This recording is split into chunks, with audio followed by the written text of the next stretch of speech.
ధన్వంతరియే నమః. Dear friends, నా పేరు professor doctor T Venugopalarao, Ojas ayurvedic centre, Chikkadpally, Hyderabad. Friends, diabetic పేషెంట్స్లో మనకి రకరకాల కాంప్లికేషన్స్ చూస్తుంటాం. ఆ డయాబెటీస్ దీర్ఘకాలంగా ఉంటే ఈ కాంప్లికేషన్స్ యొక్క తీవ్రత కానీ కాంప్లికేషన్స్ యొక్క సంఖ్య కానీ పెరుగుతూ ఉంటుంది. అలాంటి కాంప్లికేషన్స్లో ఒకటి ఇది డిమెన్షియా అంటారనమాట. డయాబెటిక్ డిమెన్షియా అంటే ఇది మెమొరీకి సంబంధించిన ఒక ఇష్యూ అనమాట.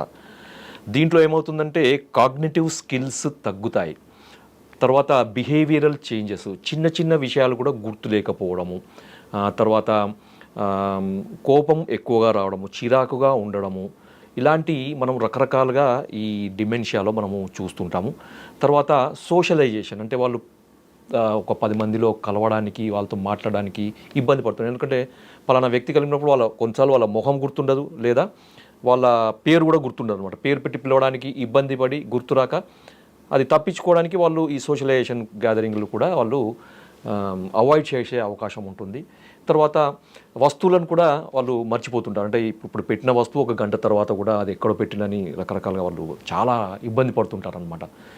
ఇలా మనకి ఈ డిమెన్షియా ఇంకా చాలా లక్షణాలు ఉంటాయి. అది మనకు దాని గురించి ఎక్కువగా వివరణ ఇవ్వట్లేదు నేను ఇక్కడ. అయితే ఇది ఎందుకు వస్తుందని ఒక 2 లైన్లు మనం మాట్లాడుకుందాం. దాని తర్వాత దీని ట్రీట్మెంట్ ఏంటో అని మనం చూద్దాం.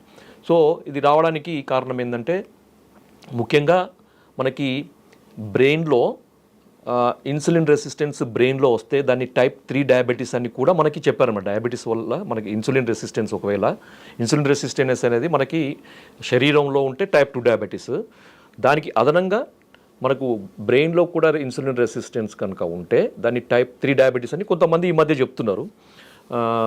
అయితే ఇన్సులిన్ ఎందుకు అంటే మనకి ఈ బ్రెయిన్ యాక్టివిటీకి ఇన్సులిన్ అవసరం అనమాట.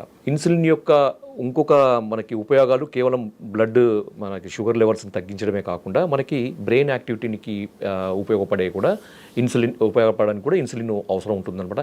ఎప్పుడైతే బ్రెయిన్లో ఇన్సులిన్ రెసిస్టెన్స్ అనేది పెరుగుతుందో మనకి డిమెన్షియాకి అది కారణభూతంగా ఉంటుంది. ఓకే, దాని తర్వాత ఇంకొకటి omega 3 fatty acids, omega 6 fatty acids అనేవి కూడా తగ్గడం అనేది మనకు ఈ డిమెన్షియాకి కారణం ఉంటుంది. దీన్నే ఆయుర్వేదంలో మనకి వాత పిత్త ప్రకోపంగా చెప్పారనమాట. డియర్ ఫ్రెండ్స్, మనకి ఆయుర్వేదంలో ఈ సమస్యను ఎదుర్కోవడానికి అద్భుతమైన మనకి వైద్య విధానాలు ఉన్నాయి. దాంట్లో మీకు ఒక చిన్న ఎగ్జాంపుల్ లాగా నేను ఇప్పుడు ఒక రెమెడీ చెప్తాను. రెమెడీ అనేది కొద్ది వరకే పనిచేస్తుంది, కాకపోతే మీకు ప్రివెంటివ్గా అందరూ వాడుకోవచ్చు. స్టార్ట్ అయిందంటే మాత్రం ఇది వాడి దాని తర్వాత మీరు ఆయుర్వేద వైద్యులను సంప్రదించి దానికి సంబంధించిన మంచి మందులు ఉన్నాయి ఆయుర్వేదంలో, అవి వాడండి. సో దీన్ని మనము ఘృత మరీచం అని అంటారనమాట. అంటే మీకు తెలవడానికి ఘీ పెప్పర్ అంటే ఏమని చెప్పారంటే ఆయుర్వేదంలో శుద్ధ గవ్యం ఘృతం తప్తం మరీచైర్వా కణాన్వితం రసాయనం సదాపేయం ఘృతపానం ప్రశస్యతే రూక్షక్షత విషార్తానం వాతపిత్త వికారినాం. ఈ 4వ లైన్ చెప్తున్నాను, అది చాలా ఇంపార్టెంట్ ఈ సందర్భంలో. హీన మేధ్య స్మృతీనాంచ ఘృతపానం ప్రశస్యతే అంటే ఎవరికైతే ఈ ఇంటెలిజెన్స్, కాగ్నిటివ్ స్కిల్స్ తగ్గుతాయో, మెమరీ పవర్ తగ్గుతుందో వాళ్ళకి, అంటే హీన మేధ్య స్మృతి అంటారనమాట, వీళ్ళకి తగ్గిన వాళ్ళకి ఘృతపానం ప్రశస్యతే, ఘృతపానము ఒక అద్భుతమైన పరిష్కారం అని చెప్పారనమాట. అది కూడా మనకి క్షీరం మనకు మరీచ కణాన్వితం అని చెప్పారు కదా. మరి ఇది ఎలా చేసుకోవాలి అంటే మీరు ఒక 1/2 లీటరు మంచి, ఇక్కడ ఎందుకన్నారంటే శుద్ధ గవ్యం ఘృతం, ఆవు నెయ్యిని మాత్రమే తీసుకోవాలి. గవ్యం అంటే ఆవు, ఘృతం అంటే నెయ్యి. గవ్య ఘృతం అంటే ఆవు నెయ్యిని మాత్రమే తీసుకోవాలి. వేరే నెయ్యిలతోని ఎటువంటి ఉపయోగాలు ఈ సందర్భంలో ఉండవు. కాబట్టి మనకి డయాబెటిక్ డిమెన్షియాకు అవసరమైనది మనకి ఒరిజినల్ జెన్యూన్ ఆవు నెయ్యి ఒక 500 గ్రాములు తీసుకొని దాంట్లో మనకి శుద్ధమైన మిరియాలను, అవి ఎంత అంటే ఒక 100 గ్రాముల మిరియాలను దంచి మీరు గిన్నెలో వేసి, ఈ నెయ్యి గిన్నెలో వేసి దాంట్లో ఒక 100 గ్రాముల మిరియాలను దంచి దాంట్లో వేసి ఒక 15 నుంచి 20 నిమిషాలు సన్నటి మంట మీద మరిగించండి చాలు. దాని తర్వాత దాన్ని వడపోసేయండి. వడపోసి అది చల్లారించిన తర్వాత మీరు ఏదైనా కంటైనర్లో మీరు దాన్ని భద్రపరచుకోండి. ప్రతిరోజు కూడా ఒక వ్యక్తిగత అవసరాన్ని బట్టి లేదా ఒక వ్యక్తి యొక్క జీర్ణ శక్తిని బట్టి, ఆకలి శక్తిని బట్టి మంచి ఆకలి ఉన్న వాళ్ళకి దీన్ని 3 స్పూన్లు ఒక అర గ్లాసు గోరువెచ్చని నీళ్ళు అంటే తాగగలిగేంత వేడి ఉన్న నీళ్ళలో ఒక 3 స్పూన్ల ఈ ఇప్పుడు తయారు చేసిన ఈ పెప్పర్ ఘీని వేసి పరగడుపున ప్రతిరోజు తాగాలన్నమాట. తాగిన తర్వాత తక్కువలో తక్కువ ఒక గంట వ్యవధి ఇవ్వాలి. ఎందుకంటే ఘృతము ఆవు నెయ్యి డైజెషన్ కావడానికి కొద్దిగా టైం పడుతుందన్నమాట. సో అంత టైం మనకి ఇవ్వాలన్నమాట. ఇది వ్యక్తిగత అవసరాన్ని బట్టి కొంతమందికి 2 స్పూన్లు అవసరం ఉంటుంది, కొంతమందికి 1 స్పూన్తోనే మనకి ఈ జీర్ణశక్తికి సరిపోయేంత ఉంటుంది. కాబట్టి 1 నుంచి 3 స్పూన్ల వరకు ప్రతిరోజు కూడా తీసుకోవచ్చు. ఎంతకాలం తీసుకోవాలంటే మీకు ఎంతకాలం తీసుకున్నా దీనివల్ల నష్టమే ఉండదు, ఇంకా ఉపయోగాలు ఉంటాయి. ఎందుకంటే మనకి ఆవు నెయ్యిలో ఆవు నెయ్యి అనేది భగవంతుడు మనకు ప్రసాదించిన ఒక అద్భుతమైన ఔషధం అన్నమాట. దాని యొక్క విలువ తెలియక మనకు ఇన్ని రోజులు మనకు ఆయిల్ అని ఈ ఆయిల్ అని తర్వాత కొలెస్ట్రాల్ నెయ్యి కొలెస్ట్రాల్ పెరుగుతుంది మన మీద ఒక తప్పుడు అభిప్రాయాన్ని మనకి క్రియేట్ చేసి మనకు ఈ ఘృతాన్ని మనకి నెయ్యిని దూరం చేశారనమాట. ఇప్పుడు మళ్ళీ తెలుసుకొని మళ్ళీ ఘృతం ఈ ఆవు నెయ్యి వాడండి అని చెప్తున్నారు. ఎందుకు అంటే దీని యొక్క మీద రీసెర్చ్ జరిగిన దాన్ని బట్టి వాళ్ళు చెప్తున్నారు. ఏమి అంటే ఈ నెయ్యిలో మనకి omega 6 fatty acids, omega 3 fatty acids ఉంటాయి. కాబట్టి ఇవి మెదడుకు బ్రెయిన్ యొక్క యాక్టివిటీకి, బ్రెయిన్ యొక్క నరిష్మెంట్కి అవసరము. అదే ఇప్పుడు ఎక్కడైతే మనకు ఇంతకుముందు చెప్పాం కదా, omega 6 fatty acids, omega 3 fatty acids తగ్గడం వల్ల ఈ డిమెన్షియా వస్తుంది అని. ఫ్రెండ్స్, ఇంకొక అద్భుతమైన విషయం ఏంటంటే, చాలామందికి తెలియంది ఏంటంటే, మీకు ఒక అపోహ, ఒక తప్పుడు అభిప్రాయం ఏంటంటే, డయాబెటీస్ ఉన్నవాళ్ళు ఆవు నెయ్యి వాడొద్దు, ముఖ్యంగా నెయ్యి వాడొద్దు, దాంట్లో ముఖ్యంగా ఆవు నెయ్యి వాడొద్దు అనే ఒక తప్పుడు అభిప్రాయం చాలామందిలో ఉంది.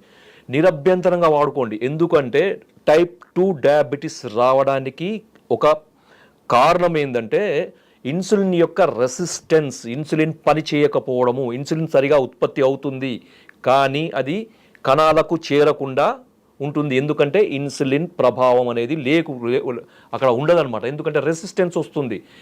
ఈ ఆవు నెయ్యి ఇన్సులిన్ రెసిస్టెన్స్ని తగ్గిస్తుంది అనేది చాలా రకాల పరిశోధనలు తేల్చి చెప్పినాయి అనమాట. ముఖ్యంగా బ్రెయిన్లో కూడా మనకి ఇన్సులిన్ రెసిస్టెన్స్ని తగ్గిస్తుంది. కాబట్టి ఇన్సులిన్ పనిచేస్తుంది, బ్లడ్ షుగర్ తగ్గుతుంది, మనకి మెదడు యొక్క కణాలకి రక్తం ద్వారా మనకి షుగరు అనేది మెదడు కణాలకు చేరి వాటి యొక్క పోషణ సరిగా ఉండి ఈ సమస్య అనేది బయటపడుతుంది. తర్వాత ఇంకొకటి, ఈ మధ్య గట్ బ్రెయిన్ యాక్సిస్ అని కూడా చెప్తున్నారు కదా. మనకి గట్కి తర్వాత బ్రెయిన్కి చాలా సంబంధం ఉంటుంది. ఎందుకంటే మనకి గట్ అనేది కూడా సెకండ్ బ్రెయిన్ అని చెప్పారు. ఎందుకు అంటే మనకు బ్రెయిన్లో అయితే న్యూరల్ నెట్వర్క్ ఎంతైతే మనకు ఉంటుందో అంతే న్యూరల్ నెట్వర్క్ అనేది మనకి కోలంలో పుట్టలో ఉంటుందని మనకి చెప్పారు. ఇదే ఆయుర్వేదంలో మనకి ఎప్పుడో చెప్పారు. అపాన స్థానము మనకి పంచవిధ వాతాలలో అపాన వాతం అనేది ఒకటి. దీనివల్ల మనకి ఈ అపాన స్థానంలో ఉండే అన్ని అవయవాలకి నర్వ్స్ సప్లై కండక్షన్ ఉంటుంది. దానివల్ల దీని అపాన స్థానం చెడిపోవడం వల్ల దాని యొక్క ప్రభావం మనకి మెదడు మీద ఉంటుందని, బ్రెయిన్ మీద ఉంటుంది, శిరస్సు మీద ఉంటుందని ఆయుర్వేదంలో కూడా ఎప్పుడో చెప్పారు. సో అది ఇంకా డీప్గా మనం వెళ్ళకుండా గట్ బ్రెయిన్ యాక్సిస్లో మనకి దానికి సందర్భంలో మనకి కోలన్ చెడినప్పుడు అంటే గట్ చెడినప్పుడు దాని ప్రభావం మెదడు మీద కూడా పడుతుంది. కాబట్టి ఘృతపానం తీసేయడం వల్ల అంటే ఈ ఆవు నెయ్యి తీసుకోవడం వల్ల ఏమవుతుందంటే ఈ ఆవు నెయ్యిలో ఉండంటే నేను సైంటిఫిక్గా చెప్తున్నాను, ఈ బ్యూటరిక్ యాసిడ్ అనేది ఉంటుందన్నమాట. ఈ బ్యూటరిక్ యాసిడ్ ఏం చేస్తుంది, అది మిగతా ఫుడ్ సోర్సెస్లో దేంట్లో కూడా ఇంత మోతాదులో ఉండదు. ఒక్క ఆవు నెయ్యిలో అన్నిటికంటే ఎక్కువ పరిమాణంలో మనకి ఈ బ్యూటరిక్ యాసిడ్ ఉంటుందన్నమాట. ఈ బ్యూటరిక్ యాసిడ్ ఏం చేస్తుందంటే ఈ గట్ యొక్క లైనింగ్ని, పొరని అది సూదనింగ్ చేస్తుంది, కాపాడుతుంది అనమాట. తద్వారా ఏంటంటే మనకి గట్ హెల్త్ అనేది అద్భుతమైన పనితీరుగా మెరుగవుతుందన్నమాట. తద్వారా ఏంటంటే మనకి జీర్ణశక్తి అనేది సక్రమంగా జరిగి మనం తీసుకునే ఫుడ్ ద్వారా వచ్చే ఈ పోషకాలన్నీ కూడా మనకి బ్రెయిన్కి అందుతాయి. సార్, మరి ఇంత చెప్పారు కదా, మరి ఇది సమస్య తీవ్రత ఎక్కువగా ఉన్నప్పుడు, డిమెన్షియా అనేది చాలా తీవ్రతగా ఉన్నప్పుడు ఏంటంటే వాళ్ళు సొంత పేరు కూడా మర్చిపోయే పరిస్థితి ఉంటుంది, సొంత పనులు చేసుకోవడానికి కూడా ఇబ్బంది ఉంటుంది. వాళ్ళకి ఒక అసిస్టెంట్ ఎవరైనా తప్పనిసరిగా వాళ్ళు ఎంబడి ఉండాల్సిన పరిస్థితి ఉంది. సో అలాంటి వాళ్ళకి మరి ఆయుర్వేద మందులు, ఇంకా మెరుగైన ఆయుర్వేద వైద్యం కానీ ఉన్నాయంటే ఉన్నాయి, తప్పకుండా ఉన్నాయి. దాంట్లో మనకి కొన్ని మూలికల్లో మనకి స్మృతి మిత్ర వటి, ఫ్రెండ్స్ గుర్తుపెట్టుకోండి లేదా రాసుకోండి. పెద్దవాళ్ళు ముఖ్యంగా 70 సంవత్సరాలు దాటిన వాళ్ళలో మనకి ఈ సమస్య ఎక్కువగా బాధిస్తుంది. చూసే వాళ్ళకు కూడా ఇబ్బంది అనిపిస్తుంది. బాధపడే వాళ్ళకే కాదు, అనుభవించే వాళ్ళకి కాదు, చూసే వాళ్ళకు కూడా, తర్వాత వాళ్ళకి సేవ చేయాల్సిన భార్యలు కానీ పిల్లలు కానీ వాళ్ళందరికీ కూడా ఒక రకమైన ఇబ్బంది అనమాట. వాళ్ళకు కూడా ఎంతోమంది అంటే వాళ్ళ జీవితంలో ఎన్నో కష్టాలు పడి ఎన్నో పిల్లలకు పెళ్ళిళ్ళు చేసి బరువు బాధ్యతలు అయిపోయిన తర్వాత ఒక ప్రశాంతమైన జీవితం గడుపుదాం అనుకునే సమయంలో ఇలాంటి సమస్య వచ్చినప్పుడు చాలా ఇబ్బందికరంగా ఉంటుంది, చాలా ఎంబరాజింగ్గా ఉంటుంది చూసే వాళ్ళకైనా కానీ సేవ చేసే వాళ్ళకి కానీ. సో అలాంటి పరిస్థితిలో ఉన్న వాళ్ళకి ఈ స్మృతి మిత్ర వటి, మళ్ళీ చెప్తున్నాను, స్మృతి మిత్ర వటి. స్మృతి అంటే మనకి మెమొరీ పవర్, లేకపోతే కాగ్నిషన్ స్కిల్, తర్వాత మనకి ఇంటెలిజెన్స్, వీటన్నిటినీ కూడా స్మృతి కింద తీసుకున్నారనమాట. ఈ స్మృతికి మిత్రం అంటే మనకి అనుకూలంగా ఉండేది, ఒక సహాయకుడిలాగా, ఒక స్నేహితుడిలాగా మనకి సహాయపడేది, దోహదపడే ఈ స్మృతి మిత్రవటి. అది మేము మా ఆయుర్వేద వైద్యుల యొక్క టీం దాన్ని తయారు చేయడం జరిగింది. ఇది బయట ఎక్కడా దొరకదు, ఏ కంపెనీ ఇది తయారు చేయదు. మీరు ఎవరైనా కావాలంటే నా కాంటాక్ట్ నెంబర్ తీసుకొని నాకు కాల్ చేయండి, అది నేను పంపేయగలుగుతాను. వాడండి. పెద్దవాళ్ళకి, ముఖ్యంగా వయసు మీరిన వాళ్ళకి ఇది ఒక అద్భుతమైన వరప్రసాదం అనుకోవచ్చు. కాబట్టి మిత్రులారా, ఇంకా కూడా చాలా మెడిసిన్స్, ట్రీట్మెంట్స్ ఉన్నాయి. దాన్ని మీరు వైద్యులను సంప్రదించండి, లేదా ఓజస్ ఆయుర్వేదిక్ సెంటర్ వచ్చి నాకు అపాయింట్మెంట్ తీసుకొని వచ్చి కలవండి. మీ ఈ సమస్యకి మనకు శాశ్వత పరిష్కారం ఉంది. మన పెద్దవాళ్ళని ఈ సమస్య నుంచి దూరం చేయవచ్చు, వాళ్ళకి అనుకూలంగా ఉండే విధంగా ఈ సమస్యని మనకు పరిష్కారం చేయవచ్చు. జై ఆయుర్వేద.